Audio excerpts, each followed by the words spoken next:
एक योद्धा, एक कवि, एक दार्शनिक।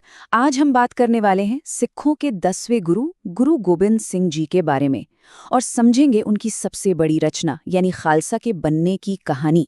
गुरु गोबिंद सिंह जी की शख्सियत को किसी एक दायरे में बांधना मुमकिन ही नहीं है।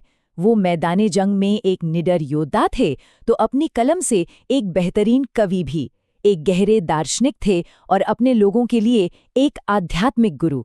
और यही सारी भूमिकाएं जब एक साथ मिलती हैं तो उनकी शख्सियत इतनी अनोखी बन जाती है। तो आखिर कौन थे गुरु गोबिंद सिंह जी और उनकी विरासत आज भी इतनी मायने क्यों रखती है? चलिए इन सवालों के जवाब ढूंढने के लिए उनके जीवन के सफर पर चलते हैं।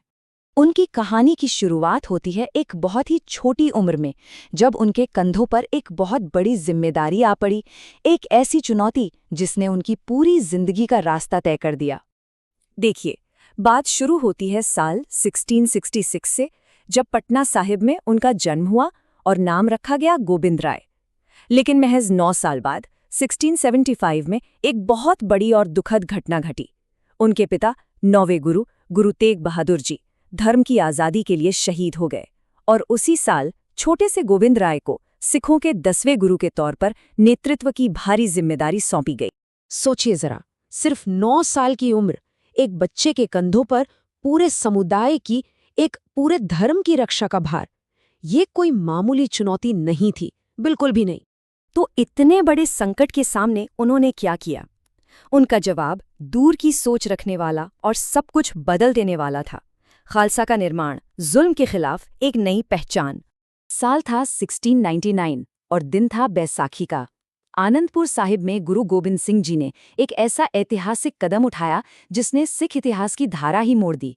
उन्होंने खालसा पंथ की नींव रखी। खालसा की स्थापना की कहानी बड़ी नाटकीय है। गुरु जी ने भरी सभा में धर्म के लिए एक सिर की मांग की। हिम्मत करके एक अनुयायी आगे आया। गुरु जी उसे एक तंबू में ले गए और जब बाहर आए तो उनकी तलवार पर खून लगा था। उन्होंने 4 बार और सिर मांगे और हर बार एक और भक्त अपनी जान देने को तैयार हो गया। आखिर में वो 5 तंबू से जिंदा बाहर आए, नए लिबास में। यही थे पंच प्यारे और यहीं से अमृत संस्कार की शुरुआत हुई। तो ये खालसा है क्या? खालसा का मतलब है शुद्ध। ये आध्यात्मिक योद्धाओं का एक समुदाय है जिन्हें संत सिपाही भी कहा जाता है। इनका मकसद है धर्म यानी सच्चाई और बराबरी के रास्ते की रक्षा करना और हर तरह के अन्याय के खिलाफ खड़े होना। अच्छा, खालसा की एक अलग पहचान भी बनाई गई। इसके लिए गुरुजी ने 5 चीजें जरूरी की जिन्हें हम पंच ककार के नाम से जानते हैं। केश यानी बिना कटे बाल, लकड़ी का कंघा, हाथ में स्टील का कड़ा, सूती कछहरा और कृपाण यानी एक छोटी तलवार। ये सिर्फ निशानियां नहीं हैं बल्कि अनुशासन और एक आध्यात्मिक पहचान के प्रतीक हैं। लेकिन खालसा बनाने का मकसद सिर्फ एक बाहरी पहचान देना नहीं था, नहीं, इसके दिल में एक बहुत ही क्रांतिकारी सामाजिक सोच थी और वो थी बराबरी का संदेश।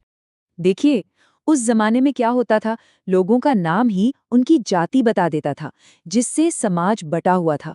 गुरु गोबिंद सिंह जी ने इस व्यवस्था को सीधी चुनौती दी। उन्होंने कहा, सारे सिख पुरुष अपने नाम के साथ सिंह लगाएंगे यानी शेर, और सभी महिलाएं कौर यानी राजकुमारी। सोचिए, इस एक छोटे से बदलाव ने जाति की सारी दीवारें तोड़ दी और सबको बराबर का सम्मान दिया। और उनके सिद्धांत सिर्फ कहने सुनने के लिए नहीं थे। उन्होंने अपने उसूलों के लिए बहुत बड़ी, बहुत ही निजी कीमत चुकाई। अपने धर्म और अपने लोगों की रक्षा के लिए उन्होंने अपने 4 बेटों, साहिबजादों और अपनी माँ तक का बलिदान दे दिया। तो इतने बड़े बलिदानों के बाद ये कैसे पक्का किया गया कि उनकी शिक्षाएं, उनका बनाया पंथ हमेशा जिंदा रहेगा? यहीं पर आता है उनकी विरासत का आखिरी और सबसे अहम आदेश।